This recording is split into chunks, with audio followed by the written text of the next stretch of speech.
பழிவாங்கும் ஓநாய்கள். உத்தரப்பிரதேச மாநிலத்தின் கிழக்கு பகுதியிலுள்ள பெஹ்ராஜ் என்ற மாவட்டத்தில் உள்ள மிஸ்ரான்புர்வா கிராமத்தில் 2024 மார்ச் 10ஆம் தேதி ஓநாய்கள் மனிதர்களை கொல்ல ஆரம்பித்தன. பெஹ்ராஜ் என்ற நகரத்திலிருந்து ஏறத்தாழ 45 கிலோமீட்டர் தொலைவில் உள்ளது இக்கிராமம். இப்பகுதியில் முதலில் 2 பேரை கொன்ற ஓநாய்கள் அடுத்ததாக அம்மாவட்டத்தின் மகாசி என்ற வருவாய் மண்டலத்தில் உள்ள கிராமங்களில் தாக்குதலை தொடர்ந்தன. 2024 மார்ச் முதல் ஆகஸ்ட் மாதம் வரைக்கும் 1 வயது முதல் 8 வயது வரையுள்ள குழந்தைகள் 8 பேரையும் 45 வயது பெண் ஒருவரையும் ஓநாய்கள் கொன்றுள்ளன.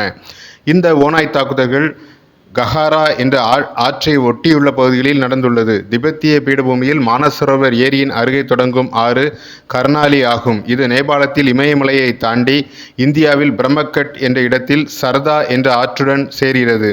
இந்த 2 ஆறுகளும் சேர்ந்து கஹாரா என்ற ஆறாக ஓடுகிறது.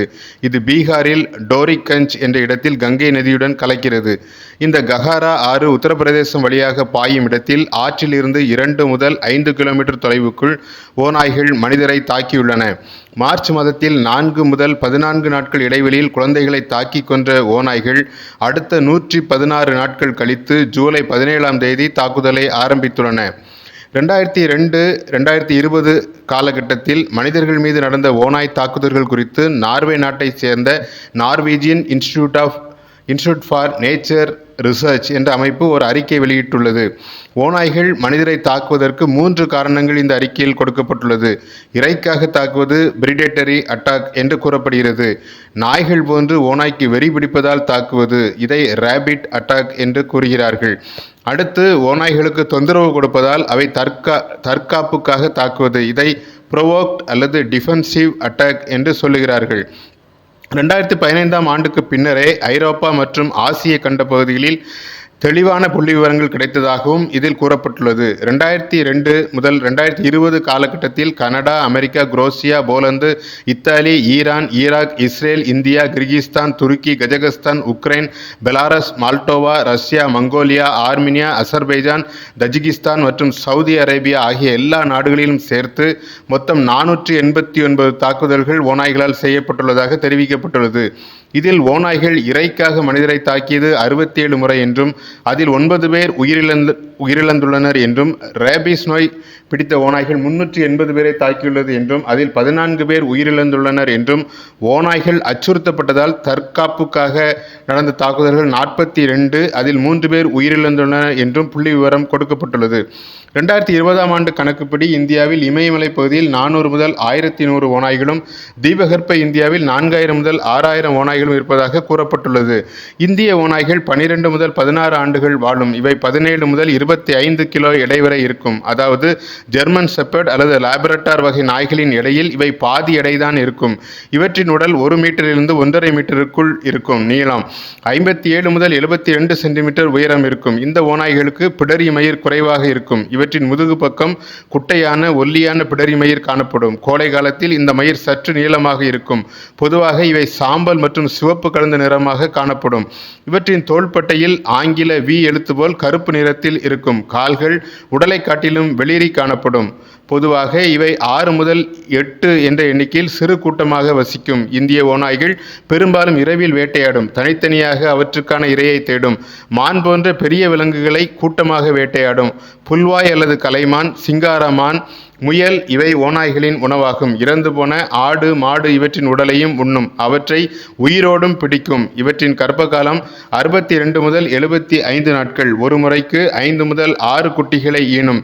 2 ஆண்டுகளுக்கு ஒரு முறை ஓநாய்கள் குட்டி போடும்.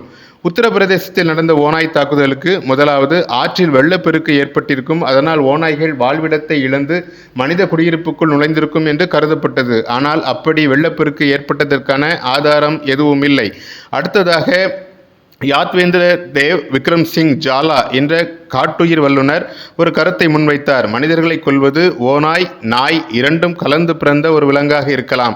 ஓநாய் கூட்டம் இந்த உயிரிழப்புக்கு காரணமாக இருக்காது. நாயும் ஓநாயும் கலந்து பிறந்த விலங்குக்கு மனிதர்கள் மேல் அச்சம் இருக்காது. ஆகவே அது மனிதர்களை நெருங்கி கொண்டிருக்கலாம் என்று கூறினார்.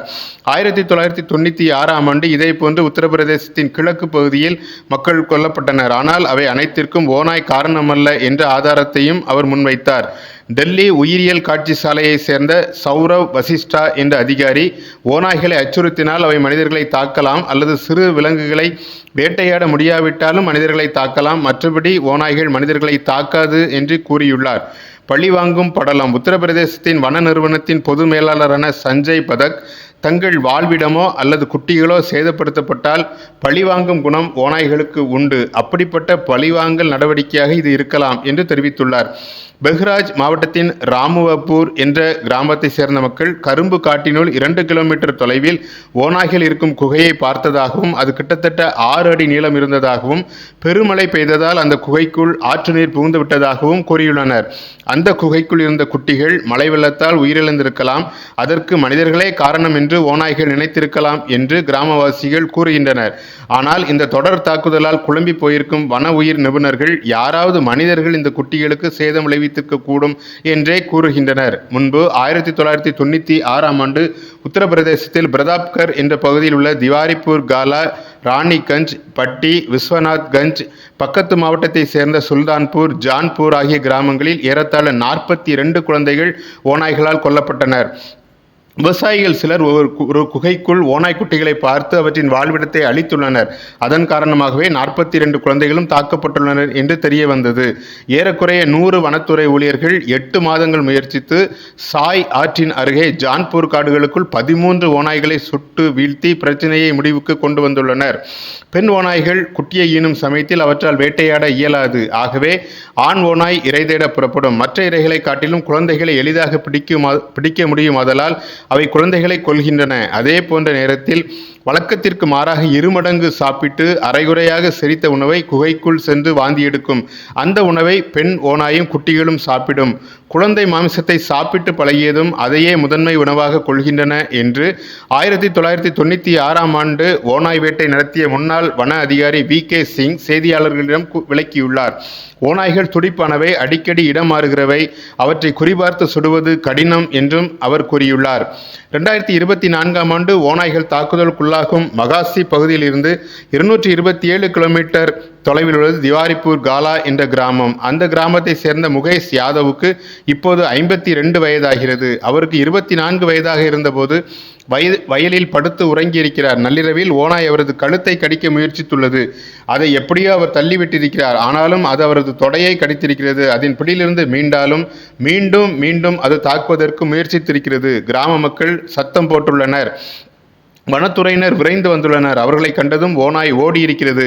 வனத்துறையினர் வராவிட்டால் என் கதி அதோ கதிதான். நான் உயிர் தப்பியது 2வது பிறப்பு போல் இருந்தது என்று அவர் செய்தியாளர்களிடம் தெரிவித்துள்ளார். உத்தரப்பிரதேசம் பரேலியில் அமைந்துள்ள இந்திய கால்நடை ஆராய்ச்சி நிறுவனத்தின் வன உயிர் மைய முதன்மை விஞ்ஞானி AM பாடே ஓநாய்கள் பழிவாங்கும் நோக்கில் தாக்கியிருக்கலாம் என்று கூறியுள்ளார். ஓநாய் கூட்டத்தின் தலைவனாக இருக்கும் ஓநாயை யாரோ ஒருவர் தாக்கியிருக்கலாம். கூட்டத்தின் மற்ற ஓநாய்கள் அதற்கு பழிவாங்கும் முகனாக மனிதர்களை தாக்கலாம் அல்லது தங்கள் குட்டிகளை மனிதர்கள் கொன்றதினால் பழிவாங்கலாம் என்று அவர் கருத்து தெரிவித்துள்ளார்.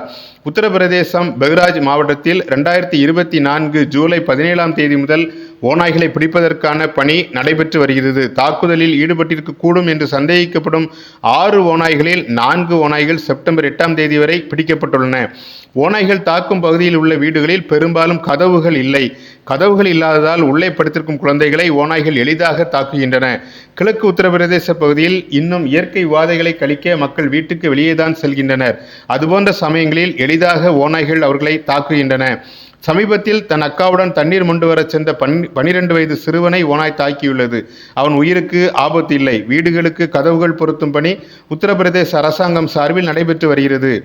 ஆபரேஷன் பேடியா என்ற பெயரில் ஓநாய்களை உயிரோடு பிடிக்கும் அல்லது சுட்டுக் கொள்ளும் பணியிலும் வனத்துறையினர் மற்றும் காவல்துறையினர் ஈடுபட்டுள்ளனர். இதுபோன்ற விரிவான செய்தி தொகுப்புகளை தவறவிடாதிருக்க தமிழ் பூமர் சேனலை சப்ஸ்கிரைப் பண்ணுங்க. நீங்கள் நினைப்பதை நாங்கள் பேசுகிறோம். தமிழ் பூமர் சேனலை லைக் பண்ணுங்க, ஷேர் பண்ணுங்க, சப்ஸ்கிரைப் பண்ணுங்க.